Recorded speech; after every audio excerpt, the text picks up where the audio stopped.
The federal government remains shut down because congressional Democrats refuse to approve border security.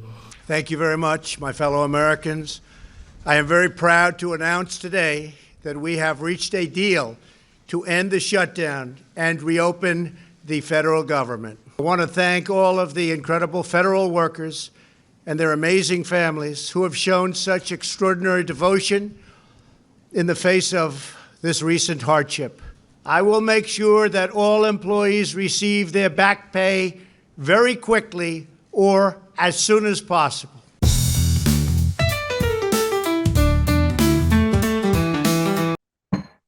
You heard from Donald Trump himself. I wanted to play both videos to give you a perspective of not just history, but where I'm going with this. I've said a number of times, I worked in the federal government, and so I have a different perspective on this whole idea of a shutdown. And I'm going to tell you a few things. The first thing for sure is why we should never support government shutdown, but also what happens during a government shutdown, the people affected by the government shutdown, and perceptions of federal government workers, along with what DOGE plans to do. On the first part, you heard it from Donald Trump. The first video that I played, and obviously you could figure it out. So a bit of history before that. 2018, December of 2018, Donald Trump, by this point, they weren't able to reach a deal on the budget. The fiscal year ends on September 30th. Every single year, the fiscal year ends. So between September 30th, whatever the date was in December, they weren't able to get a deal. What Donald Trump wanted in that bill, and I want y'all to understand this because I'm often upset that Republicans don't talk enough about this, but also frustrated that the media doesn't do any sort of digging on this type of stuff. So go back to 2018. We get to December, still no deal. Donald Trump says, I'm gonna shut it down. I'm gonna shut the federal government down. What was the sticking point in 2018? Nancy Pelosi, who was still Speaker of the House at this point, Democrats controlled the House, refused to budge on the funding the border wall. Donald Trump said, I will shut the government down if you do not fund my border wall. Didn't matter that Nancy Pelosi, Chuck Schumer, then Kamala Harris, she was in there. All of these people, well, Kamala Harris wasn't in there when Barack Obama was in there, but all of these, Maxine Waters, you can go down the list. All of these people supported the border wall that Barack Obama built. It wasn't until Donald Trump started running for president, then they no longer supported border walls. So they were for it before they were against it. So by the time in 2018, when Donald Trump said, nope, I am not doing another CR, you can forget it. It's dead. Either give me my wall or I'm going to shut it down. And that's exactly what Donald Trump did. I'll find the date when I'm doing my editing. But he shut the government down basically weeks before Christmas. So Donald Trump was not only willing to go to bat for his priorities and fight for a border wall, despite how people say he didn't do it, fight for a border wall, he said, I will shut the government down with me as president right around Christmas. He did it. The government was shut down from December, whatever the date was, and then officially, I believe it reopened sometime, actually January 25th, I believe is when Donald Trump had the press conference. So the first video that you saw was about January 19th. This is when Donald Trump was rightly pointing out that They don't have a deal because Democrats, they ain't working with me when it comes to border wall funding, and border security is important. Remember, he had ran on that. Border security was important. This was January 19th. By January 25th,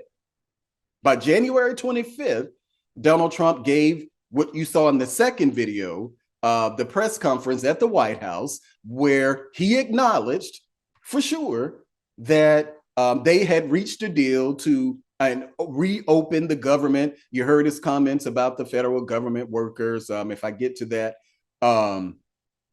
but that was January 25th. So about a week after he said that we're going to keep it down until I get my border wall funding, they came to a deal.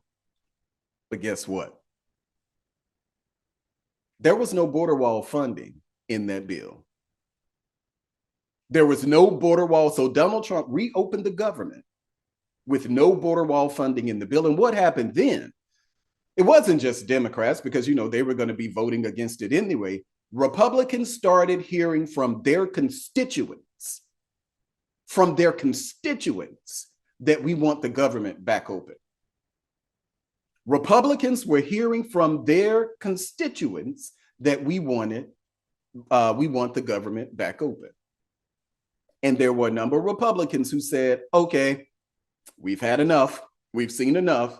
It's time for us to work towards a deal. It wasn't the entire, I think, Senate Republican caucus, but it was enough, maybe about 10 or so. It was enough where Donald Trump had to listen. And at this point, people didn't just go into their holiday season with no with uncertainty about their jobs, because when you are furloughed during the government shutdown, you don't get paid. So Americans weren't even getting paid during that time.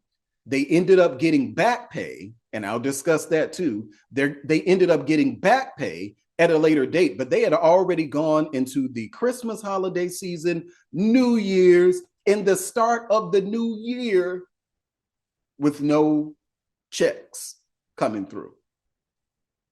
That's what Donald Trump did.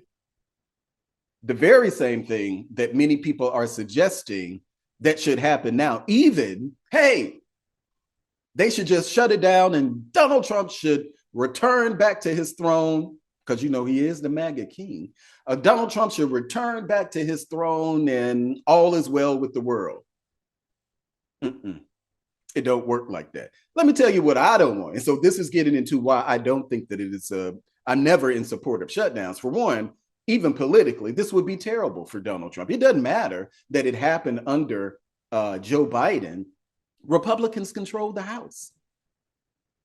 Republicans control the House. So if they decide that we don't have a deal, we're going to just go ahead, because you probably won't get any of those Democrat votes. Well, if they shut it down, who do you think will get blamed for it? It certainly won't be Democrats. So what people are willing to do, the people saying, shut it down right now, they're willing to go into the new year, go into the inauguration where Donald Trump will be sworn in as the 47th president of the United States. They are willing to go for him to take the oath of office with the weight of unemployed people at this point, or furloughed people on his back, and whatever economic impact that may have. That's what these people are willing to do. I'm not willing to do it. I'm a die-hard Republican, so I care a lot about Donald Trump, but I also care about the Republican Party too. So on that one hand, even from a political point of view, I'm always going to be a no on the government shutdown.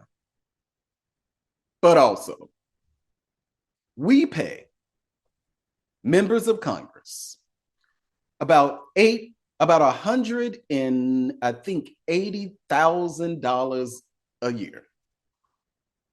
$180,000 a year to do a whole host of things, take care of their constituents, you know, pass legislation, pass a budget. You remember when I said that September 30th is the same date every year. If you don't have a budget deal by the September 30th, the government shuts down. This is every single year. Let me see, can I find this chart? Well, it's a graphic of the congressional calendar. Now, I didn't put the legend down here, but let's look at these colors and what it is that they represent. So this orange, as you can imagine, this is when both houses, meaning Senate and Democrat, Republicans, Senate and the House are in session at the same time. That's all this orange that you see. That blue, that's when only the Senate is in session. So you got the orange when both, the blue is when the Senate is in session. Well, you can imagine what that reddish maroonish is. Well, that's when only the House is in session. So if you go through and by process of elimination, that gray area is when they ain't working at all. We'll give a reprieve for January. February, they got a week off. March, got almost 2 weeks. April, 2 weeks off. May, about a week. June, surprisingly, only when they weren't just not in session, they got about 2 days. But that's separate from when the House is in session and the Senate is in session, because you can see sometimes the Senate was in session, sometimes in the House. The summer months, well, of course, they're going home. They got a full week, 2 weeks in what? July. All of August, they're at home. Got some days in September, about a week or so. But the point that I'm making here is that all of that gray space, all of that orange space, all of that blue space, all of that red space, this is when they could have been working on a deal. What Mike Johnson is arguing now is that we got to do it because things are different. See, the different thing is this time last year when Matt Gaetz was going around making things difficult and ultimately joined 8 Republicans, or no, about 6 or so other Republicans and 208 Democrats to oust Speaker McCarthy. Another reason why I ain't gonna probably rock with Matt Gaetz anytime soon, because he was willing to join 208 Democrats to oust a Republican Speaker of the House. I don't care what your gripe is, you are Republican first, and you joined 208 Democrats. Anyway, I'm getting sidetracked.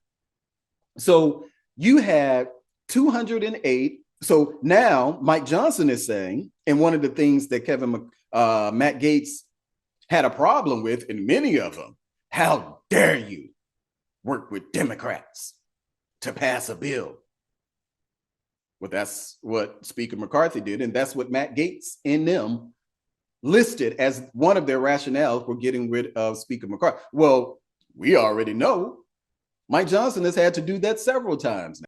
Mike Johnson is now saying that because of the additional funding that's required because of apparently the federal government is going to take care of the entire cost of the Baltimore Francis Scott Key Bridge. Now, I thought that the company that hit it, the barge that hit it, I thought that company should have been footing the bill. But apparently the federal government, what's in this bill is that the federal government is just going to foot the entire bill. And I don't know if this is one of those IOUs or you owe me's where they're just saying we're going to send you an invoice to this company. I don't know. But either way, that's in the bill. But what's also in the bill is the funding for Hurricane Milton. The emergency funding for Hurricane Milton in those hard-hit areas of what was that? North Carolina, South Carolina, Georgia, Florida for sure, maybe even some parts of Georgia. So that funding is in this bill that Johnson says is not a big omnibus package, because it's not a big omnibus bill, because, that's another reason why they got rid of Kevin McCarthy. No more big omnibus packages. Well, the difference this time around is that this is not a big omnibus bill. This is just a CR to continue us, and we'll come back to this in March. Whatever. That's same thing. Smells, if it walks like a dog, smells like a dog, talks like a dog, is a dog. So you can call it a CR. For most people, they're going to say, well, this is just a big spending bill. But also in that bill is the funding for that. You remember something about that funding? Do you not remember right before the election, Mike Johnson, Republicans were being criticized because Mike Johnson said, we know that these hurricanes just happened and we have enough money in the pot right now to take care of any type of emergency funding. So what we're going to do is after the election, we're going to come back and we're going to make sure that we get to this funding issue. Okay, well, that's now. So we're having Mike Johnson is having a delayed conversation, and now something has to be done. And it seems as if, oh my goodness, look how much money is it? It was about the same amount of money that they were talking about a few months ago when many of us, and I say us, meaning people on the right, people in the Republican Party, were saying, don't worry about it. Don't give them no money. Wait until we get back. So we were like, yay, Mike Johnson did a good thing. Okay, well, that time is now. So he's saying that we got to add that money. Over the years, farmers have, and this is across administrations, have taken the bunt. Well, what's that word? I can't even remember the word. Well, farmers have taken a hit, and in many ways, they need to be compensated for losses. And I can't remember the details of the actual farm bill itself, but that's also something. Well, where does that matter? In places like Georgia, in places like Utah, in places like Oklahoma, in places like Kansas. These are red states, which is why you had Brian Kemp, a number of other Republicans in these red states pressuring Republicans to pass the CR so they can get that funding. These are all things that are in this bill. I believe they should have always done a piecemeal approach. I said when they were trying to get rid of Kevin McCarthy that we're going to be at this again. And a year later, we're literally at the same point. They get paid $180,000 a year. And if I go to November, where is November? If I go to November, which is right after the election, they had 2 weeks off. They had 2 weeks off in November alone. 2 weeks off. They didn't do it. And now what people are asking is that the American people should suffer. Those overpaid government workers, they should suffer while Congress gets paid. And nobody ever asked those members of Congress to dock their pay. There is no furlough of congressional staff. There is no Congress members won't get paid. They get paid regardless, which is why they're always able to do this over and over again, because they're going to continue to get paid. And they know that many of the people who support them, who are saying, shut it down, will never demand that they don't receive pay when the government is shut down. So if you're going to shut the government down, okay, members of Congress, then if you're serious about it, what you should say is, we're willing to not get paid. If you're not willing to say, I will fight tooth and nail to make sure that I don't get paid, me and my staff won't get paid during the government shutdown, then I may actually take you a little seriously. But it's not just these federal government workers who will eventually be reimbursed. And make no mistake about it, very few people can miss one paycheck. What happened in 2018 to 2019, there were people who were missing several checks. Yes, they were reimbursed. Maybe those engineers or those contractors who worked at a place like Lockheed Martin, who had a contract, maybe they were able to get back pay, or they continued to work because they were at a place like Lockheed Martin. But if you are in some type of maybe maintenance or janitorial capacity and you contract with the federal government, maybe a Cisco or some of these other type of operations, or you work in a cafeteria, or you clean the buildings, or you clean an office or something, you ain't gonna get your money back. So these people are willing, you people who say shut the government down, you're willing to negatively impact Americans so that Congress could continue to be excused from doing their job? I say absolutely not.